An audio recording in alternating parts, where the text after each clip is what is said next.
In this video, I'll introduce a powerful new technique for creating battle-worn mottled armour that works seamlessly with any colour scheme. Plus, we'll dive into a realistic painting recipe for the Salamanders' iconic charcoal skin, capturing the unique effects of the gene seed shaped by the harsh radiation of Nocturne. I'm Nate the Feral Painter, and welcome to the Grimdark Compendium.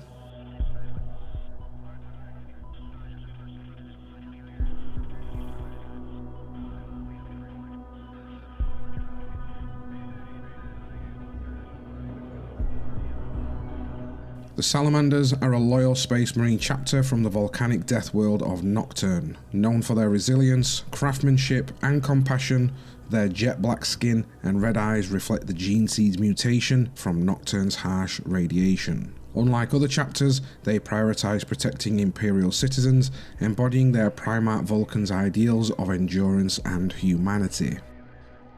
For this miniatures build, I naturally chose a pose and components that reflects the essence of the Salamanders, such as hammers, knives and a flamethrower pistol.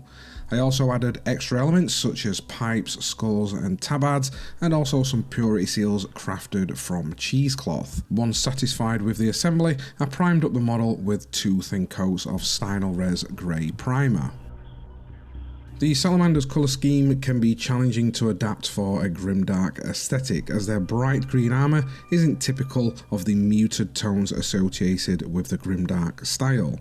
To achieve a balance, I opted for a desaturated green that still maintains the iconic Salamander's vibrancy. I begin with a base coat of Dark Angel's green from Army Painter, however most paint ranges do offer a suitable match for this colour. With this base coat applied, I moved on to creating the worn mottled armour effect. First thing we need to do is apply 2 even coats of chipping fluid. And chipping fluid is a specialised modelling product used to create realistic chipped and weathered effects, and it works by forming a temporary layer between 2 layers of paint, allowing the top layer to be selectively removed and reveal the base coat underneath. Although typically used for traditional chipping and weathering effects, we can leverage this unique product's properties to create a distinctive and dynamic armour effect. Once applied, allow around 15 minutes for the fluid to dry and avoid using heat at this point, as it can compromise the product's effectiveness. You can, however, use the air from your airbrush to speed up this process slightly. Next, I applied a zenithal highlight to the armour using Army Painter's Goblin Green, focusing on the raised areas and leaving the base green in the shadows. Again, you need to let this dry without using heat.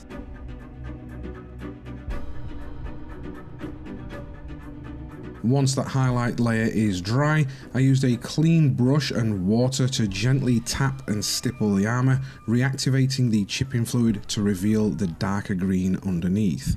I do advise to start with light pressure to control the size of the chips and gradually building up this effect. This process creates a worn, weathered look that reflects years of battle damage and environmental exposure.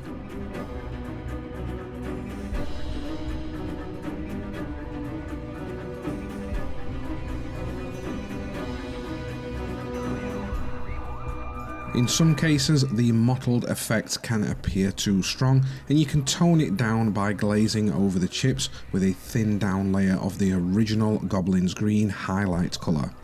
Applying this in a zenithal motion softens up the chips while maintaining the layered, weathered texture, and this step is optional, and it does depend on how pronounced you want that effect to appear.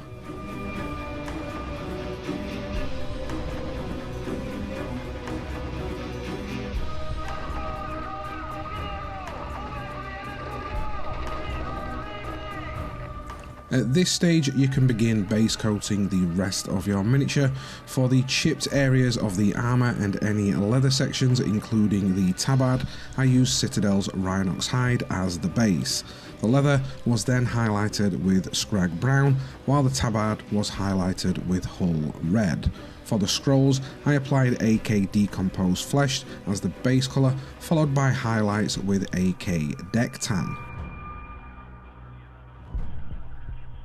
The silver metallic areas were base coated with Iron Warriors and dry brushed with Vallejo silver to bring out any of the details. The gold accents were painted with a base coat of Pro Acryl bronze, and this will create a warm, subtle metallic tone. For the skulls, I started with AK Dark Brown as the base and used the same colours for the scrolls, decomposed flesh and deck tan to stipple and scratch on some highlights, creating a natural bone texture.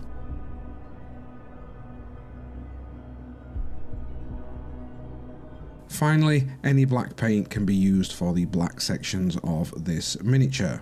And if you do want to add some decals, you can do so at this point. And to achieve the weathered appearance, carefully scratch away parts of the decal once they are dry. For a seamless finish as well, stipple some satin or matte varnish over the decals to help them blend naturally into the armour. To begin the weathering process, I applied a unifying wash of Villainy Ink's Goon's Grime across the entire miniature.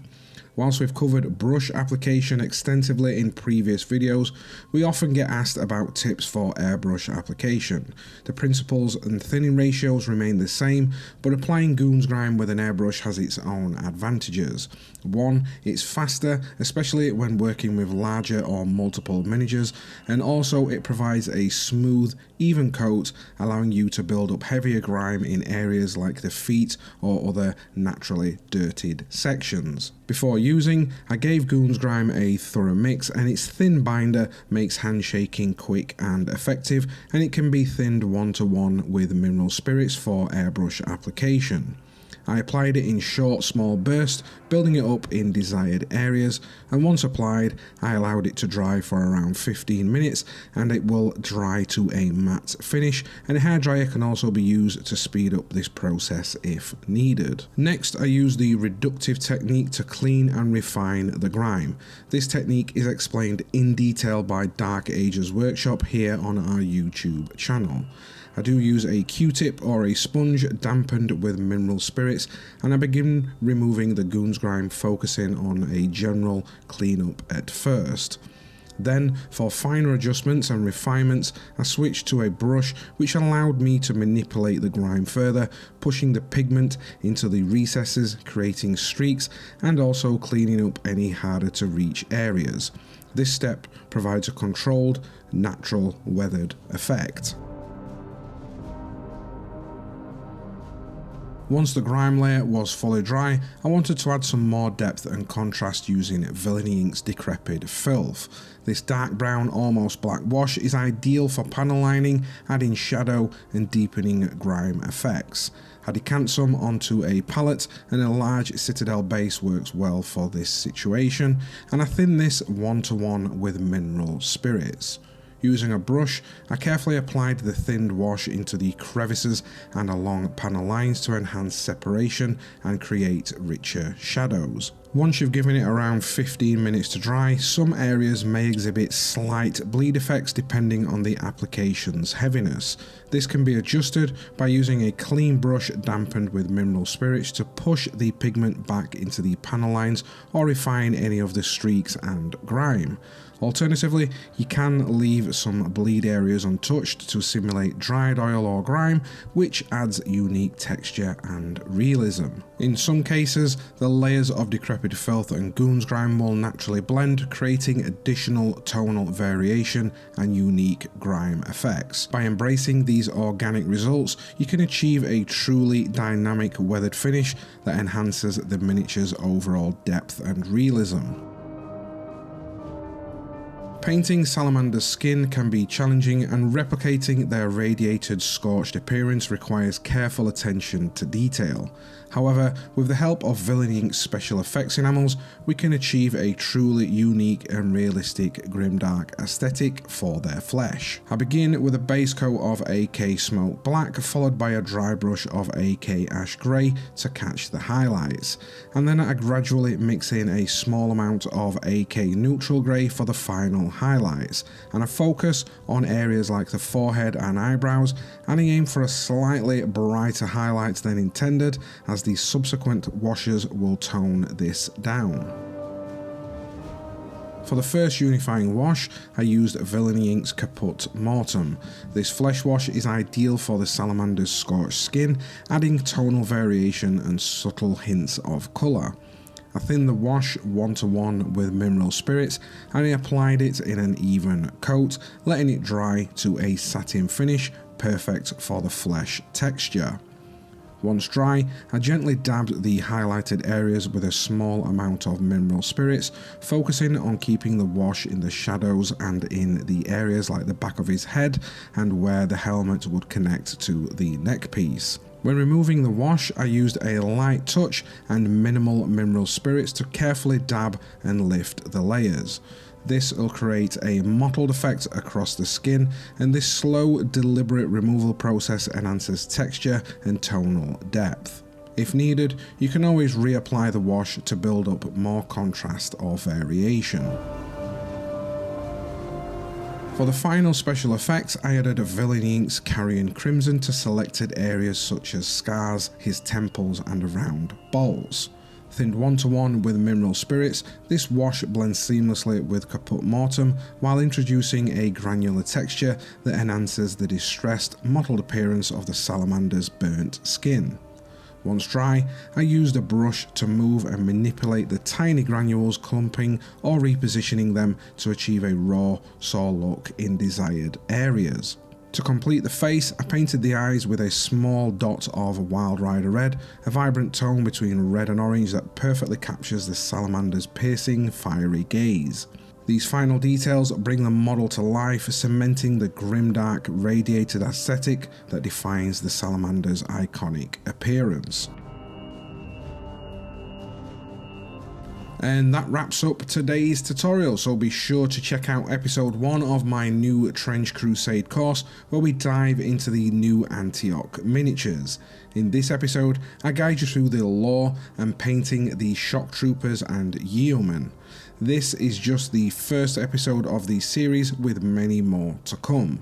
Our team here at the Grimdark Compendium is hard at work bringing you a course for every faction in the Trench Crusade.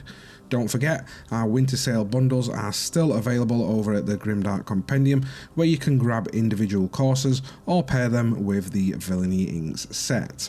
I'm Nate the Feral Painter, and I want to thank you for watching this video, and if you have enjoyed it, then please be sure to hit that like button, and until next time guys, I will catch you in the next video.